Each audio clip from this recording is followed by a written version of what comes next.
Good morning.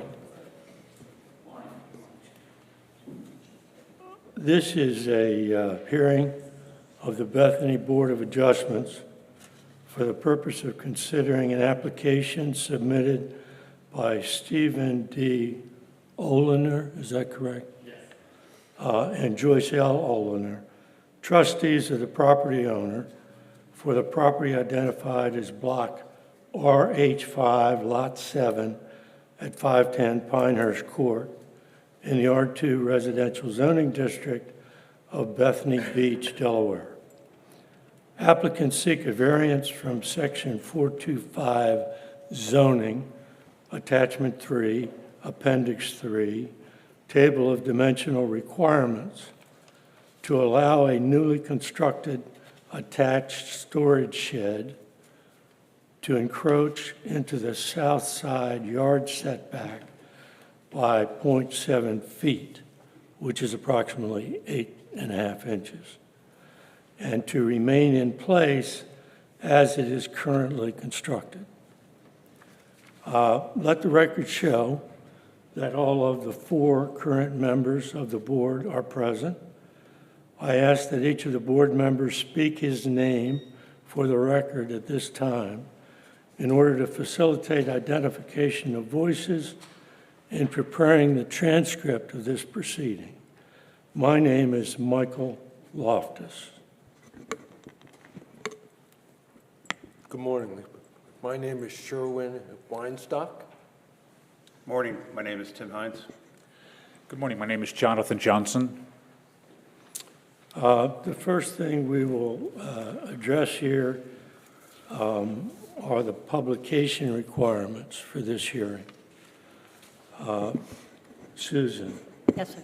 do you swear or affirm to tell the truth in this proceeding? I do. Did the town place a notice of this hearing in public places? Yes, Is this the notice that the town used for that purpose? yes, it is. Where were those notices posted? They were posted at Town Hall, 2 places at the boardwalk, the library, and I think the post office. Is that correct? Yes. Thank you. Okay. In terms of publication, did the town cause a copy of this notice to be published in newspapers? Yes, in 2 papers. And when did that occur? It was published in the Coastal Point newspaper, November 21st, 2025, and in the Cape Gazette newspaper, November 18th, 2025. Okay. Did the town send by first-class mail addressed to property owners within 200 feet of the subject property a copy of the notice? It was sent, and it was sent on the 10th of December, 2025. Okay, and lastly, was a notice of this hearing placed on the property at 510 Pinehurst Court? 2 notices were posted on the property, 12/10/2025. Okay. In the absence of objection, I find the notice of this meeting has been posted and published consistent with Section 425, Part 107 of the Town Code. The notice that was posted on the property and in public places, published and mailed, will be marked as Appendix 2, as Applicants 2 for the record. As we proceed with this hearing, am I close enough to this mic? Okay. As we proceed with this hearing, all testimony will be sworn. Participants, once sworn, remain under oath until we finish the hearing. We'll begin with a synopsis of the application by the town building inspector. And we'll have some questions by the board at that time. We'll then have a presentation of applicant's evidence, followed by questions. And I'd like to ask at this time, is there anyone present wishing to make a statement in support of the application? I'm aware of the next door neighbor's letter in support, which is part of the record. I'm asking, is there anyone else that wants to make a statement in support? I see none. Then we'll have presentation of any opponent's evidence. Is there anyone present wishing to make a statement in opposition to the application? I see none.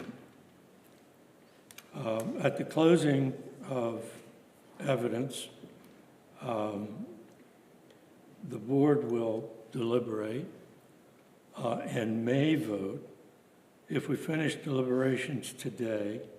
However, such a vote is only to be considered part of preliminary deliberations. The final decision approved by a majority of the board is the official position and decision of the board. Appeals to Superior Court must be made within 30 days of the filing of the decision. Susan, Yes, sir. would you please present your synopsis of the application? Yes, sir. This is Board of Adjustment case BOA 2025-3 for 510 Pinehurst Court, Block RH5, Lot 7, tax map and parcel 134-17.07-31.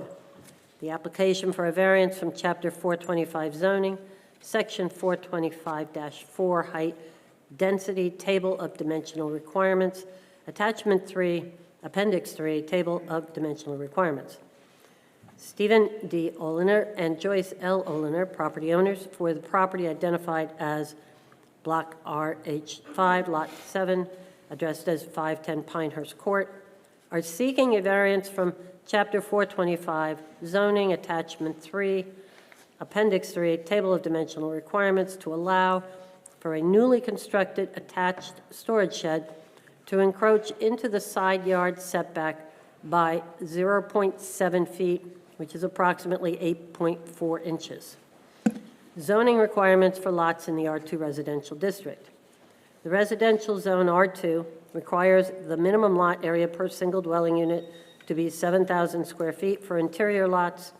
The minimum street frontage is 20 feet, minimum for lots on a cul-de-sac. The maximum lot coverage is 40%. The setbacks for single dwelling units are 20 feet in the front, 15 feet in the rear, and 7 feet on each side. Lot description. The property at 510 Pinehurst Court is an irregularly shaped lot on a cul-de-sac, improved with a single-family dwelling built in 1980, according to county records. The lot area is 9,526 square feet. The setbacks are 34 feet front, approximate, 21.2 feet rear, approximately 6.7 feet on the north side yard, and 6.3 feet on the south side yard. The 6.7 feet on the north was existing. The 6.3 feet on the south side is new. New work. Building permit BLD 24-00442. A permit was issued on December 13th, 2024, for additions to the existing structure, including enlarging the existing master bedroom, adding a second floor for 2 additional bedrooms and a bath, and adding an attached shed on the south side. The shed is shown on the submitted placement plan and drawings as being 3 feet deep, leaving a side yard setback of 7.3 feet. The shed was built 4 feet deep, which has it encroaching into the required side yard. And just as a point, administrative variances, under Article 17, Board of Adjustments, Section 425-105E, states that the building inspector may grant a variance administratively of 12 inches or less for existing conditions from building or property setback requirements set forth in the town's Bethany Beach zoning code when they find that the request for the variance meets the necessary requirements set forth in, and there's a typo there, it should say 425-105. The applicants are asking for a variance of 8.4 inches, less than the maximum permitted for an administrative variance. However, it is my understanding that the administrative variances were not intended for errors in new construction. And you were sent a copy of the building permit and invoice, a copy of the placement survey submitted with the application, a copy of the as-built survey, copies of the plans, and copies of the code sections referenced. Any questions? Yes. Yes, sir. Your understanding that the administrative variance was not intended for errors in new construction, what is the basis for that understanding?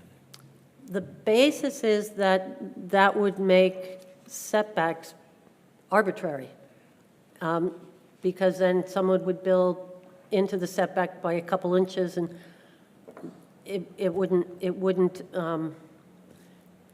there's no logical way to then say, well, okay, you can do that. It wouldn't hold the setback, in my opinion. Okay, so you're saying, given your understanding of the purpose of that provision, you don't believe it makes sense to apply it in these circumstances? Correct. All right. You're not aware of any legislative history concerning the adoption of the town ordinance that suggests that existing has to mean prior to the, or that the existing would not be satisfied by the fact that when the variance was requested, the condition at issue was existing. Did you follow my question? I'm sorry, I don't. All right, it was a little long. So,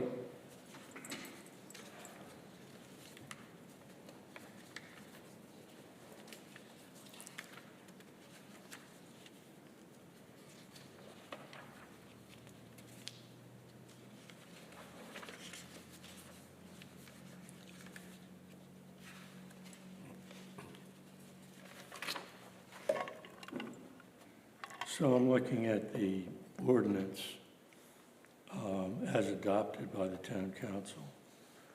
It says this ordinance amends section 425-105 by allowing the Bethany Beach building inspector to administratively grant a dimensional variance for existing conditions that do not exceed 1 foot of the required dimension restrictions without the application being considered by the Board of Adjustment as is permitted by 22 Delaware Code, section 327.3 of the Delaware Code. So an administrative grant can be permitted for, quote, existing conditions. The question is, what does existing mean? Here we have a situation where when the application was filed, the condition existed. It was filed after the condition was discovered, when the owners and the became aware of the problem. So the condition did exist when the application was filed, correct? The condition, it did exist, yes. They filed the application based on finding out that there was an encroachment. Okay. All right, well, that satisfies my questions as to why you interpreted it in that fashion. Okay. I just, I understand, I think what you're going for there, but I just want to make it a little clearer that it wasn't intended when they filed for the permit. So it's an error in the field. Is it existing? Yes, because it was an error in the field, not in compliance with the paperwork that they filed and signed off on. Right, Okay. understood. Sure. Thank you. That was my question as well, Susan, was what was the reasoning for not applying the administrative variance here? Thank you. Has this occurred before in your experience in town with newer construction? Well, we've had new construction not comply on several cases, and they've all come to the Board of Adjustment because they filed paperwork. Well, I think all of them were before the ordinance for administrative variances. And anyone that had filed paperwork, your building permit is issued based on the information that you submitted. It meets all the requirements of the code. When you discover something that is in conflict with that, they had to come to the Board of Adjustment. Okay. Thank you. May I interject? May I interject a quick question? Certainly, sir. Did any of those involve a variance requirement of more than 12 inches? Were any more than 12 inches?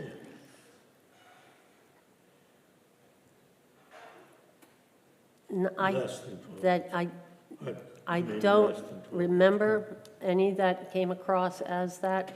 I can think of only 2 errors that were, well, I can think of 3, but one that doesn't really apply.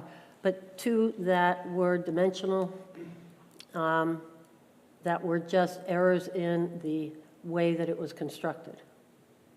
One had to deal with the height of a roof, and one had to deal with the mason not, cutting a block sufficiently so that some part of a entry encroached. Okay. Well, I guess my question is, did they involve encroachments of less than 1 foot? Yes, both of them did. Both of them did.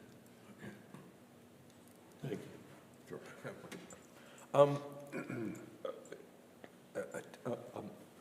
Are there checks between the initial survey and the final survey that may have caught this?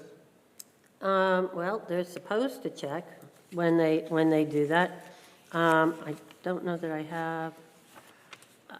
On this one, it was something that, no, I don't think that they checked where that point was when they built it. Thank you. And I noticed what was it? The north side is also over the setback. So when if this application does not cover that side? No, that was existing, and as far as I know, the house was built in the 80s. Right. And that would be one where if they were applying for, if they were selling and applying for a clear title, as some attorneys request, that could be given an administrative variance because it was pre-existing. Okay, good.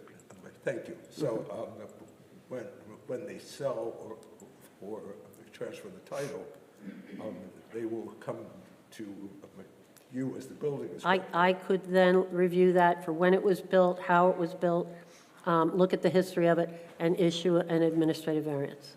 Okay, very good. Thank you, Susan. That was the write-up was helpful. Thank you. Susan, the two instances that you just spoke to, how are those adjudicated by the board? Well, they were a while ago. On the one, it was a dwelling, a new dwelling, and the height was exceeded because, well, for the most part, the roof was a truss, and it was drawn as one type of truss, and they put a raised heel on it, which exceeded, the peak itself exceeded the height, and the variance was granted. And the other one was, there was no administrative variance in place at the time, but it was also new construction, and it was, I believe, also granted because it was inches. And just, no one objected. Gotcha. And the statement in the memo that we were discussing earlier, quote, "Administrative variances were not intended for errors in new construction." Is that codified in the town code? No, or is that interpretive? that's what I believe is the intent. The intent of an administrative variance, the way that I remember it being discussed and the way that I always thought it was intended for was for pre-existing conditions to resolve any kind of legal problem or something like that. It was not, I don't believe it was intended for when you give me paperwork and I review it for the code and it meets the criteria of the code, and then you build beyond that. I don't believe that was what it was intended for. Very good, very good. And my final question, the change to the ordinance allowing the 1 foot required dimensional restrictions without the application being considered by the Board of Adjustment. What was the genesis of that, or what prompted that? I mean, something happened that caused us to... Because we were running into cases that were, I think all of them were where the property was being sold, and the attorneys wanted what they called clear title. And if there was, and when houses were built long ago, pilings weren't really straight. So you may have, or the house might have racked a bit, or, there might have been some other dimensional issue that way. So whenever that happens, they were coming to the Board of Adjustment when it was simply something that existed for a very long time. Gotcha. That had not been a problem or a concern until it came to light when they tried to sell. Very good. Thank you. You're welcome. I don't have any questions.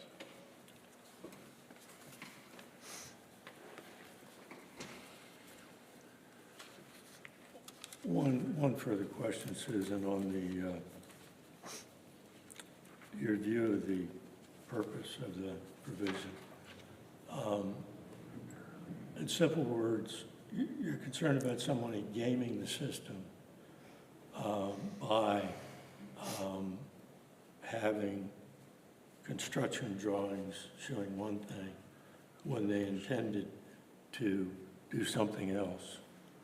And then after the fact, after it's been constructed, then they come and ask for variance. That's your concern. That is my concern. I also don't believe, and in this case, I don't believe that I automatically have to issue an administrative variance.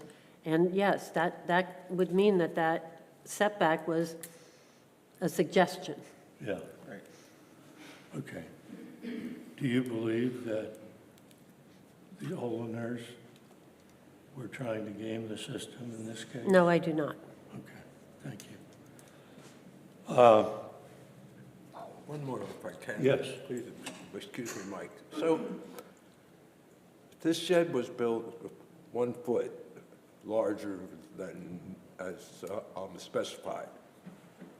Do you consider that significant? 1 foot? Well, I don't know what you mean by that. It's in the setback. Well, by that I mean, if I'm building something, you know, it's 1 inch, 2 inches over, sure, it's because I'm doing it. But if a professional contractor is doing it, seems to me 1 foot is quite a difference. I can't answer, I don't know. Okay, It's not like a whole house, it's Right, of course. just a shed, so Right. they may have not been paying attention, I don't know. okay, I'm fine. Thank you, Susan. Okay, thank you, Mike. Yes, sir. At this time, we'd like to hear from the applicants. Please, will you be speaking, Mr. Olin? Yes, Mr. Law. Please proceed then. May I ask you to go to the podium?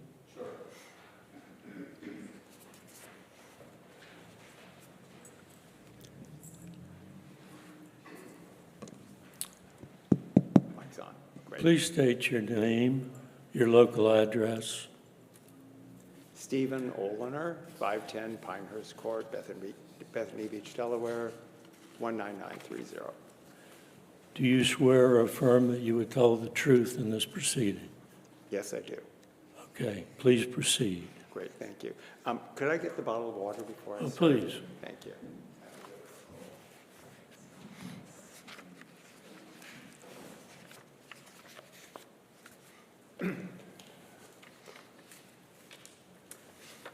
As I indicated, I'll be speaking on behalf of both myself and Joyce. I know our contractor, Ralph Timmons, would like to make a few remarks after I finish.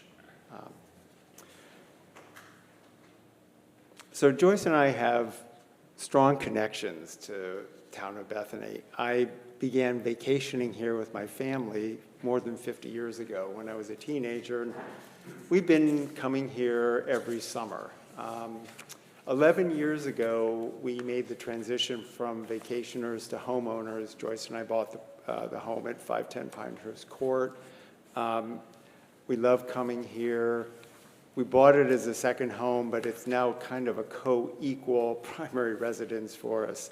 We spend as much time here as we do in our primary residence in Baltimore. I'd like to thank the board for its service to the town. We appreciate your consideration of our variance application. And we support completely the town's zoning requirements. We think they're needed to maintain the town's charming small town feel, which is really what brought us here. We're seeking the variance today because we feel that the inadvertent violation that occurred of the setback is a very minor violation that doesn't do any detriment to our neighbors or to the town's enforcement of its zoning requirements. So one of the questions that's actually come up already in the board's conversation is, how did this violation go undetected? It was completely inadvertent, but how did it go undetected? And maybe I can offer just a couple of remarks on that. Our contractor, Hickory Hill, is a very well-regarded firm that's done a lot of work in the town of Bethany. We worked before with Ralph on a prior project. We know that they do very good work. Ralph is forthright in acknowledging that it was his responsibility to oversee the job. But I think there's a an extenuating circumstance that needs to be mentioned. He was understandably distracted during much of the period of our construction. His son Trey suffered a life-threatening brain bleed, was medevaced to the University of Maryland Medical Center in Baltimore. Over the subsequent months, underwent 5 brain surgeries to deal with his health condition, and then had to remain in Baltimore for roughly 2 months after that for rehabilitation. During that whole time, Ralph was in Baltimore most of the time. And I think that's completely understandable. His son was his primary concern at that point, and I think all of us, had we been in his position, probably would have behaved the same. So why didn't Joyce and I notice the fact that the shed was a foot too wide? Well, as we saw the shed coming out of the ground, it still looked pretty darn narrow to us. I mean, at 4 feet, it's not a wide shed. So, we didn't go out there with a tape measure and say, well, it's 4 feet rather than 3 feet. It just looked roughly the way we expected it to look. So let me just say a few words about the criteria and how our that you have to consider with regard to our variance application, and highlighting what we mentioned in our application. First, there really are exceptional features of our lot and shed that bear on the decision. Our lot is heavily wooded, and the shed, the front of the shed, the closest part to the street, is set back 11 feet from the front of our house. That means that the shed is very well screened from public view. If you were just taking a walk around our court, your eye would not go to the shed. It's just background noise. Plus, anyone actually taking a close look couldn't tell where the property line is. I mean, the area between our property and our neighbor's property on that side is basically just scrubby land with some junky small bushes that nobody planted and a few scraggly trees. So it's really impossible for anyone, even if they're looking for it, to detect that there's an encroachment on the setback. Second, I do think that enforcement of the setback in this case would be an injustice by the definition that is relevant for this proceeding. It would require a new shed to be either wholly or largely demolished and rebuilt because of an 8.5-inch intrusion into what is essentially no man's land. If the board were to rule that we do need to reconstruct the shed, with so much construction going on in the Bethany area these days, it would not be easy to do this in a timely manner because of the difficulty of lining up subs. I mean, there were 8 different subs that worked on this shed. And as Ralph well knows, it was not easy to get them to come back to do small touch-up work or adjustments to what they had done initially. And finally, I would like to emphasize that I think granting a variance in this case would not do substantial detriment to the public good. I mean, our neighbors at 511 Pinehurst, which is the property immediately adjacent to the shed, did submit a letter, which is part of the record, supporting our variance application. And the letter says that the shed in its current form doesn't impinge in any way on the enjoyment of their property. So I think that is a relevant concern. None of our other neighbors, I think 17 of which were notified because of the 200-foot rule. Nobody obviously has come forward to complain. So that concludes my remarks. I'd like to thank you for the opportunity to address the board, and I think Ralph wanted to make some additional comments. Before we get to your builder, Yes. I have no questions for you. Sherman? No, thank you. That was a very good presentation. Thank you. No questions. No questions. We're ready to hear from the builder. Okay, thank you.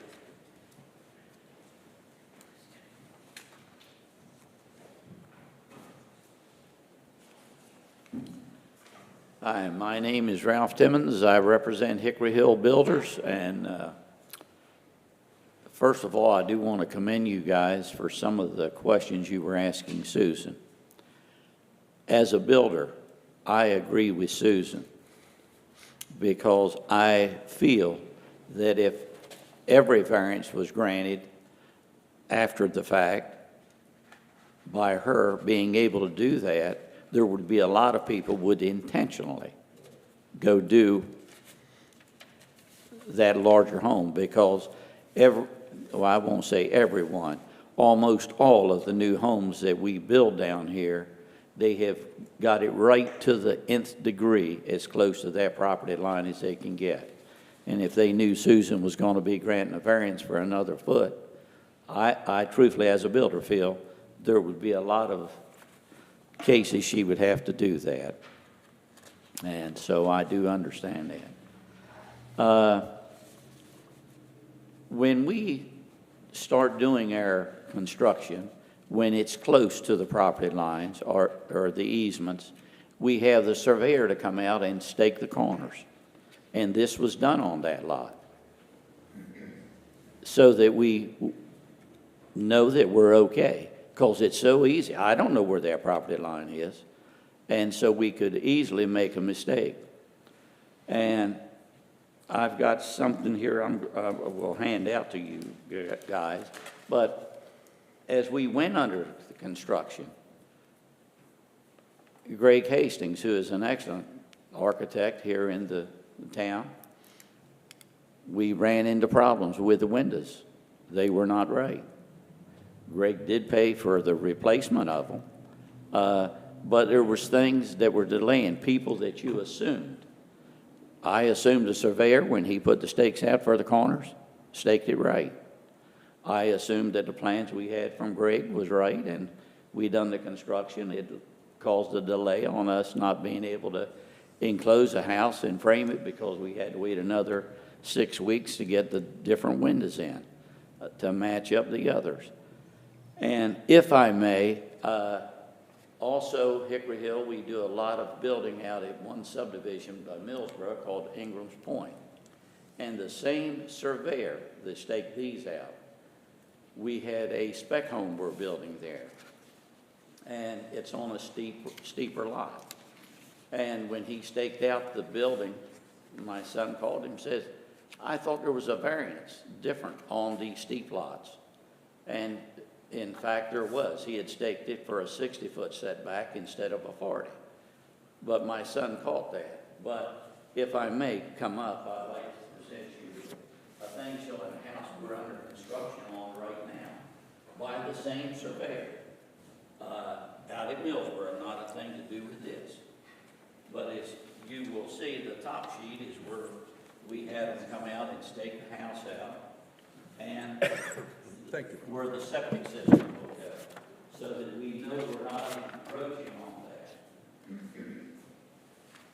that. And as you can see from the first one, everything was okay. If you go to the second page, you'll see we've poured our foundation because it was staked and laid out properly. You can see the setback, it's within it. That's the same as we're sitting here. I mean, when you assume you've got a surveyor, engineer, or whatever, or a builder, they're going to do their task correctly.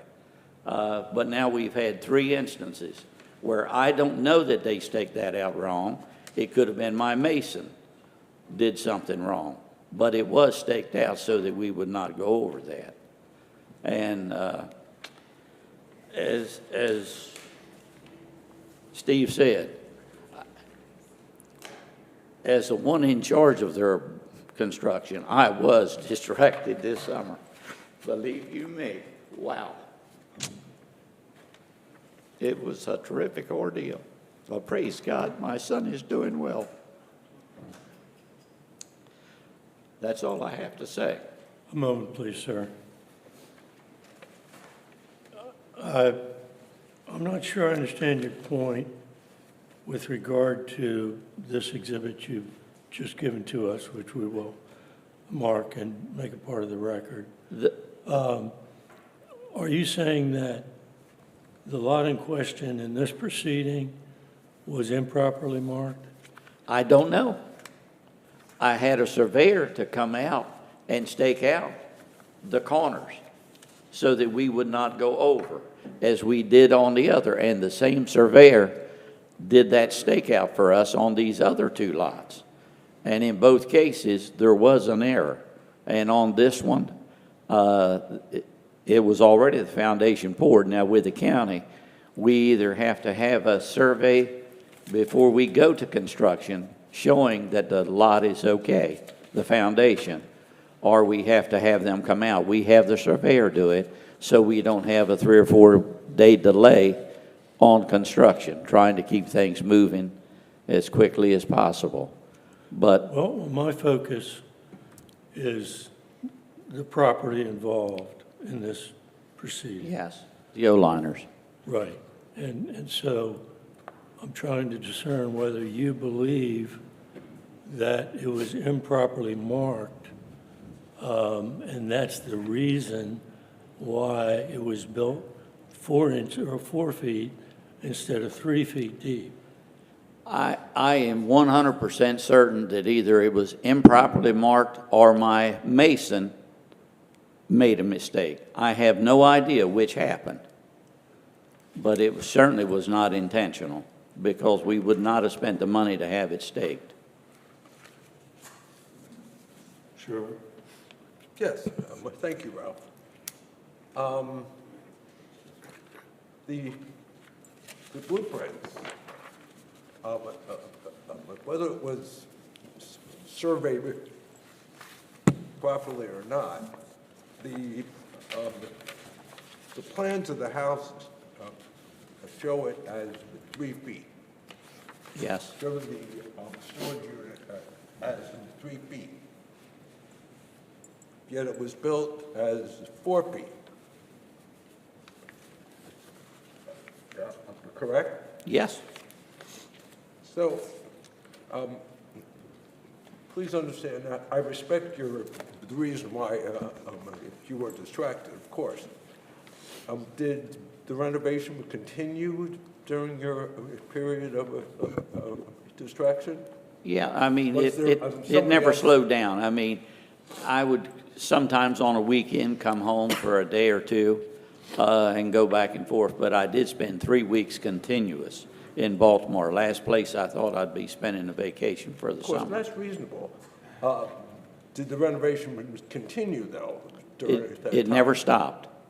We've got subs that we trust and do the work that they're intended to do, and there was never a period because of that. Matter of fact, when we did the final inspection, Susan came out. I was in Baltimore. I wasn't even able to be there at that time. I mean, So- praise God, we got a good building inspector. I mean, we get along well, and no problems there. So, in spite of the plans, it was built a foot larger. I mean, the plans are readily available, I assume, for the various. They're on site, subs. yes. Okay. But to me, when the mason goes, he follows those stakeouts that the surveyor did, theoretically. That's why we have the corners marked. They follow the plans or the stakes? They follow the stakes then that the surveyor has put out to certify where the corners are of the building that we're doing. Why would they? I mean, wouldn't they follow- have no idea where to lay out the corners, per se. But when the surveyor lays out the corners, that's what they follow. Why wouldn't they follow both, or, and make sure that both are square? Well, when they lay out the lot corners, that's better than anything that they can do looking at a plan, in all seriousness. I mean, I can agree with Mr. Weinstein, the 3 and 4 foot, but I can imagine if we would put a couple marks up on the walls in here, and say, what is 2 foot, 3 foot, 4 foot, or 5 foot? Not all of us are going to be, because I assumed that when they were marked, the staked out, that it was right. I assumed the plans from Greg were right when we cut the openings for the windows. And then the O-liner said, whoa, this is not right. Well, it was following the plan.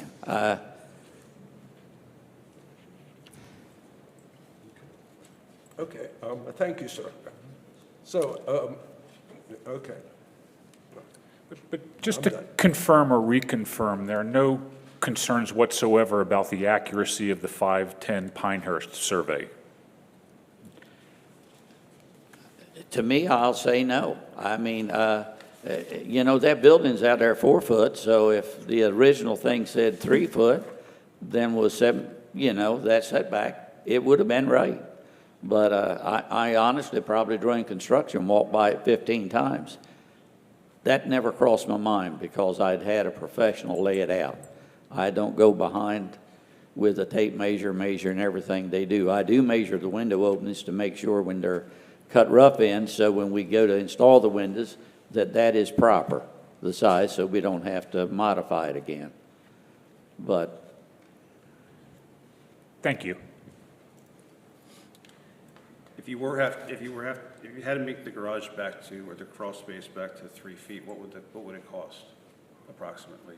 run Right. that, So if you were to have to remediate the 4 feet, 3 feet discrepancy, what would the cost to do that, understanding, you know, concerns about you're probably, subcontractor availability? if, I imagine, you know, you're gonna lose all your hard siding because it's thin cement and you can't remove, or safely do it. It would be, it's gonna seem odd, but it would probably run somewhere between $2,500 to $3,200.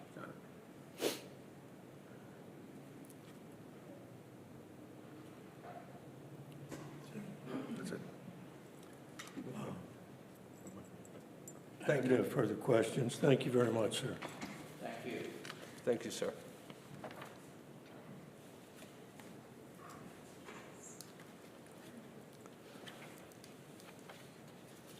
As chair of the board, and in accordance with the board's custom, I will proceed first in our deliberations. We closed the hearing, and we will now deliberate. Just as a point for those who don't understand how we handle these matters, we are subject to the state of Delaware sunshine laws. And as such, we do not discuss these matters among ourselves or between two individuals, et cetera, prior to the hearing. So we members of the board will learn what the other board members think in these deliberations. But we do get the materials. We get the synopsis, we get the application. And so we've had plenty of opportunity to review and study those. I will proceed first in our deliberations to review the legal standards we apply in deciding applications for dimensional variances and to offer my initial views. We'll then hear from each of the other board members in order of seniority. In this matter, we have an initial question to consider concerning the proper construction of Section 425-105E of the Town Code, which permits administrative grants of variances by the town building inspector of conditions that do not exceed 1 foot. The building inspector does not consider that provision to apply in this situation because it deals with an error in, quote, in new construction. Before I go further, I have to say, I'm a lawyer. I've done a lot of statutory construction in my time. I think the language of section 425-105E can reasonably be interpreted to allow an administrative grant of the requested variance. If we distinguish between a condition that, quote, exists at the time the variance is sought, such as we have here, and a condition that does not exist at the time the variance is sought, I think the application of the statute is clear. However, if the condition does exist when the variance is sought, I believe the statutory language allows an administrative grant. I have reviewed the town ordinance, which adopted section 425-105E, and I have reviewed 22 Delaware Code, section 3273, which authorizes incorporated towns to authorize a designated town official to grant administrative variances, quote, for existing conditions that do not exceed 1 foot. Neither of these sources provided any clarification of the meaning of the phrase, quote, existing condition. I'm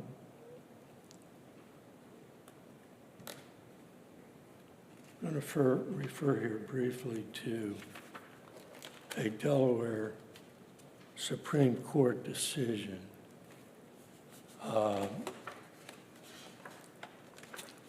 In Jack Lingo Asset Management v. the Board of Adjustment of the City of Rehoboth Beach, Delaware.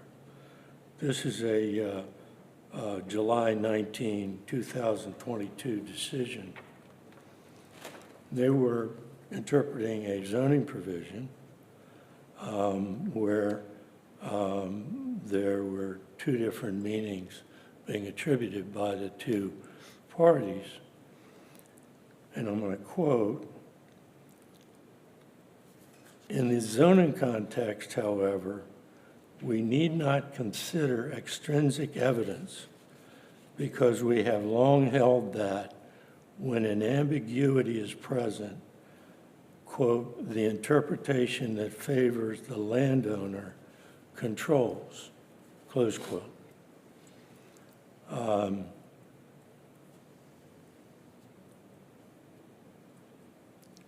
And then in addressing the matter before them, they come down and they conclude, quote, because we resolve zoning ambiguities in favor of the property owner, the board's decision must be reversed. So as a matter of statutory construction, if we have an ambiguity,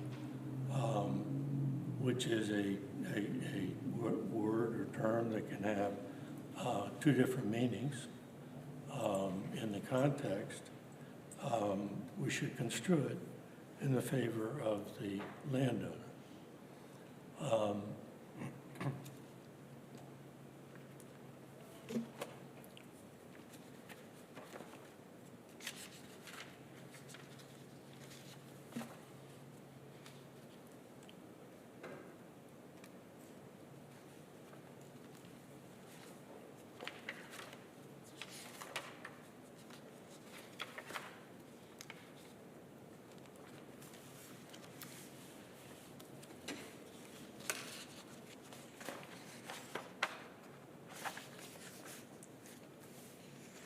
Because I believe the facts support the board itself granting the requested ordinance, requested variance, I do not believe it is necessary to rest our decision solely on the conclusion that an administrative variance could be granted. Under section 425-105D of the town code, in considering an application for a variance from a dimensional requirement, the board is directed to consider whether, quote, owing to special conditions, a literal enforcement of the provision would result in an unnecessary hardship or exceptional practical difficulties. Approval of the variance requires that the board find 4 specific standards are met. The first, extraordinary and exceptional conditions pertaining to the particular lot or structure in question. Applicant's property is an irregularly shaped lot on a cul-de-sac. The shed is a small structure in a heavily wooded area and is almost invisible from the street. Trees and wild shrubs make it very hard to see where the property line falls. Because of the irregular lot shape, the setbacks on both sides of the house are tight. These lot-specific circumstances, I think, can reasonably be considered extraordinary and exceptional conditions. Application of the code to this particular lot or structure would create an injustice, is the second standard. Applicants argue that applying the dimensional terms of the code to this particular structure would require that the shed be wholly or partially torn down and reconstructed, which would be unjust considering the circumstances. They point out that A, the encroachment is small, only approximately 8.5 inches. B, neither the builder nor the applicants were aware that the error in the construction occurred until they received the final location survey. C, the builder, who acknowledges he was responsible for monitoring compliance with the architectural plan, was dealing with a life-threatening medical situation with his son during the course of the project, which required 5 surgeries in Baltimore, as well as rehabilitation in the Baltimore area. D, reconstruction would take several months because all the subcontractors would be involved. E, applicants would need to move the contents of the shed to a rental storage unit and back after reconstruction. And F, the minor encroachment has no negative impact on the public welfare or the neighbors at 511 Pinehurst Court who support the requested variance. Considering all these circumstances, I believe it would create an injustice to apply the code setback requirements in this situation.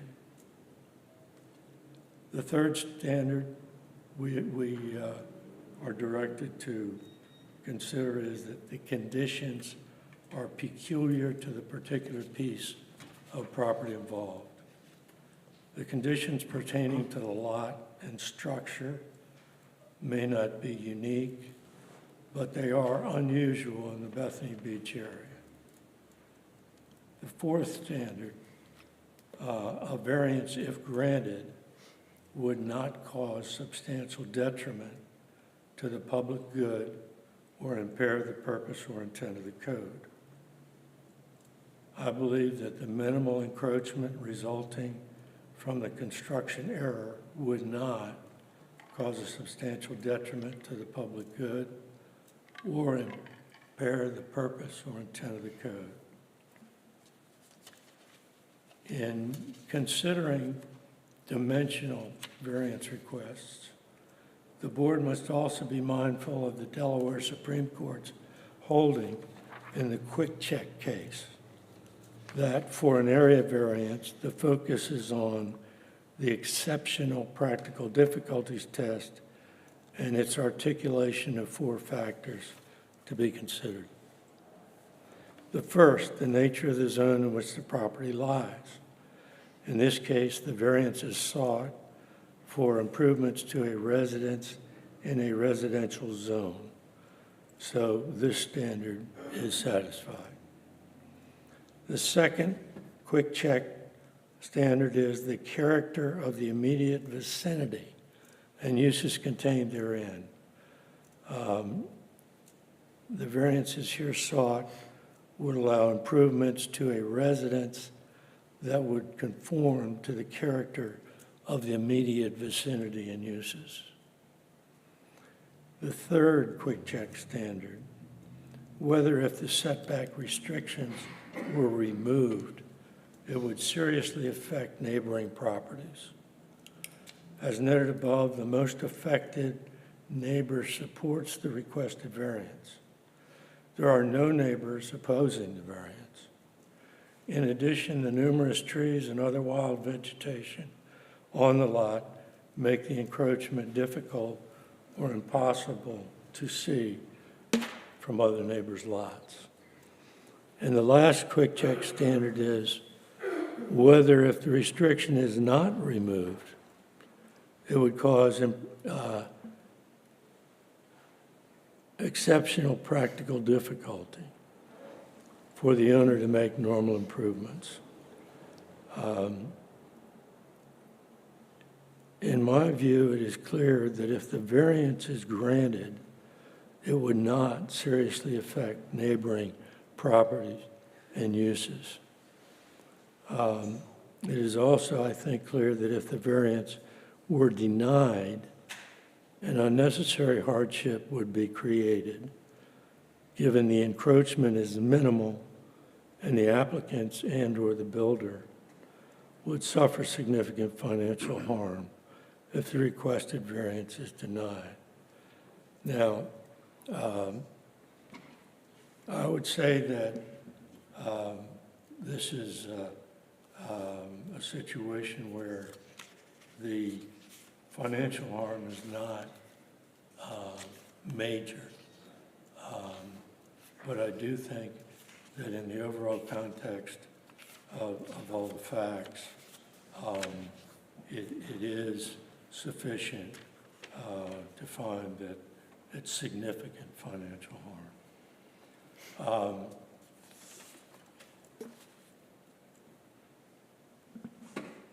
Sheldon?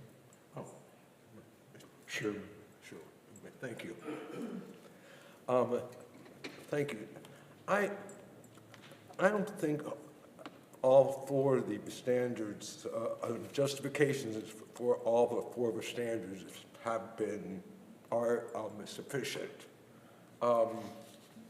The town has a code in place for a purpose, and Susan explained reasoning for the administrative variances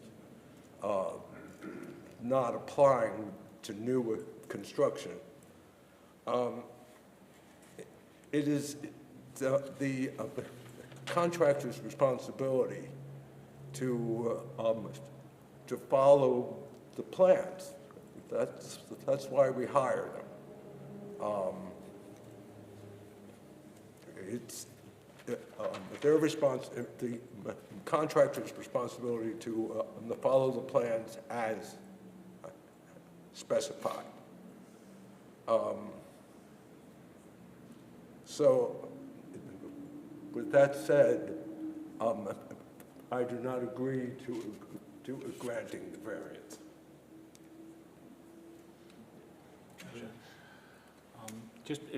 In summary, I do support the approval of this application.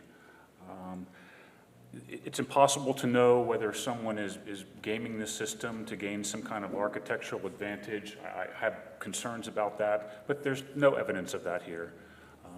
I find that the 511 Pinehurst neighbors, their view of whether or not this change, kind of encroaches upon their enjoyment of the property, I find that to be compelling. The Delaware Supreme Court case that you mentioned where ambiguity favors the landowner, something I wasn't aware of, I found that to be compelling. And at the end of the day, I think there was a reason why the town code was changed to allow the 12-inch administrative change. And I think this fits kind of squarely within the intent of that administrative exception, if you will. So again, I support approval of the application.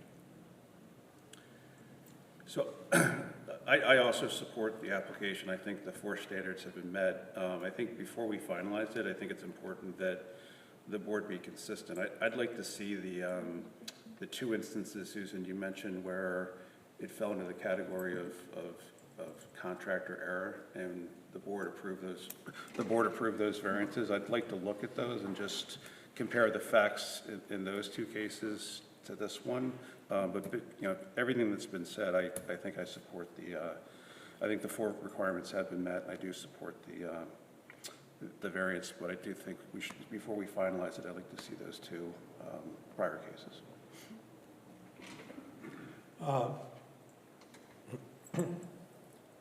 I don't see any problem in fulfilling that request. Do you, Susan?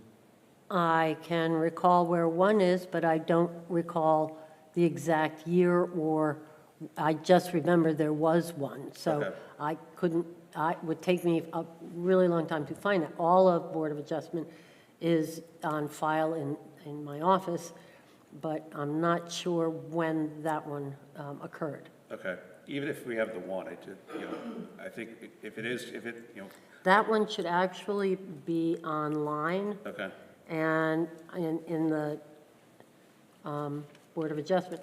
I'll try and find the year for you. Okay. And it was a home on Oakwood Street, 300 block. okay.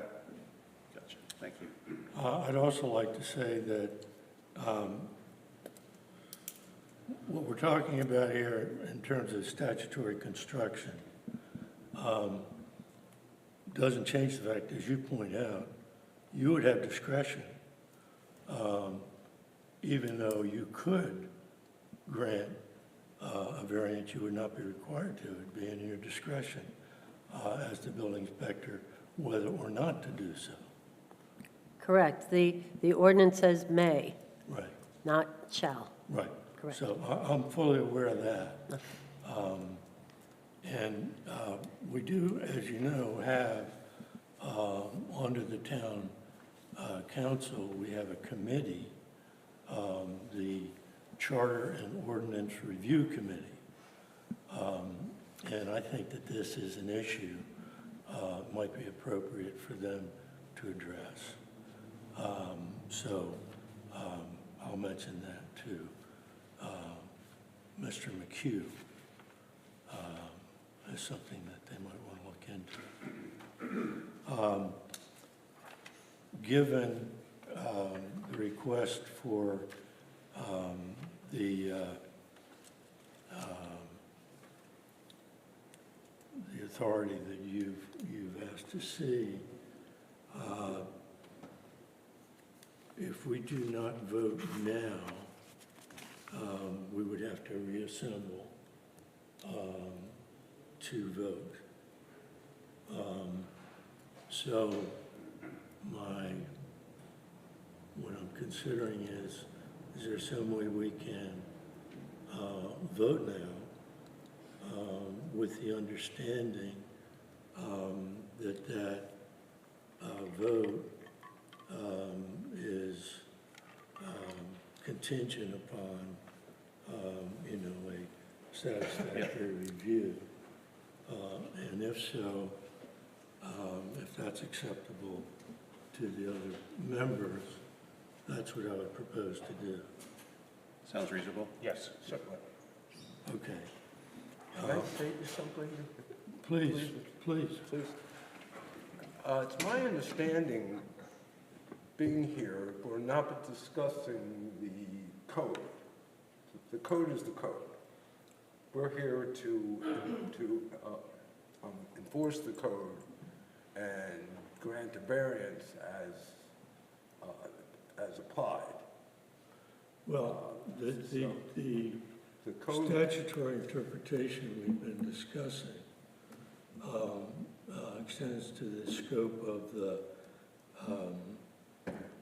provision allowing administrative grants. And if there is ambiguity concerning that, we are here to consider that. The code, Well, that's part of the code. the validity of the code. It's Or- not or the- the ever- It's not the Review. validity, I'm sorry. It's not, sorry. It's not the validity of the code. It's the meaning of the code. Okay, And that must be done in order to apply it. okay. Thank you. You're welcome. Anything else before we vote? You still thinking? No. Okay. Thank you. I'll be quiet. No, no, no. I don't want you, if you have anything else, No, thank you, Mike. Mike, you have a Okay. question? not really. The hearing is over, it's closed. These are deliberations, this is just us.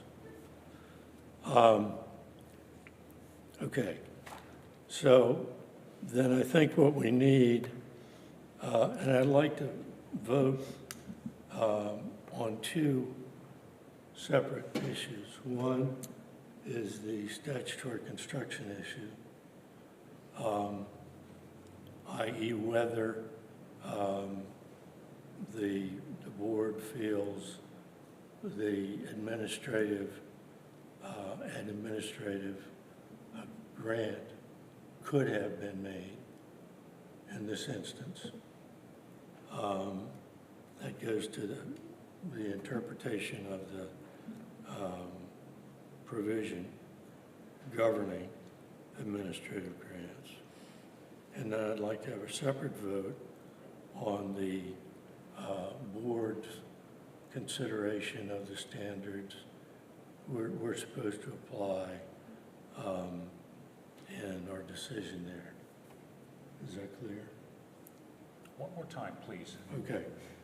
We have two issues that we've discussed here. One is the scope of the administrative variance provision. Meaning its applicability to this case. Yes. Yeah. And the other is putting that aside, whether Susan could have, if she wanted, applied an administrative variance. Do we believe applying the other provisions of the code allow us to grant this variance request? Is that clear? Thank you. All right, so I need motions on the application, preferably two separate motions. The first being whether or not an administrative variance could have been granted in this case. So could I have a motion to that effect from someone? Yes, I offer that motion, again, to consider the applicability of that administrative. All right, and do we have a second? Second. May we have a vote on that issue? All those in favor? One more. So the vote is to say Susan could have or could not have granted the administrative variance. Is that correct? That is correct. So we're saying she could have.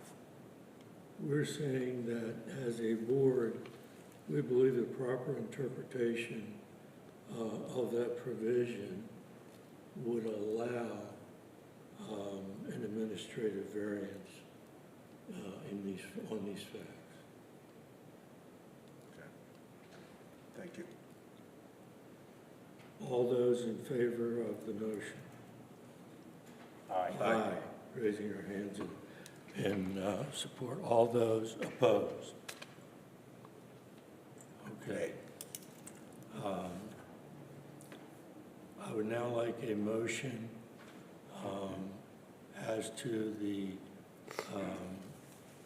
grant by this board of a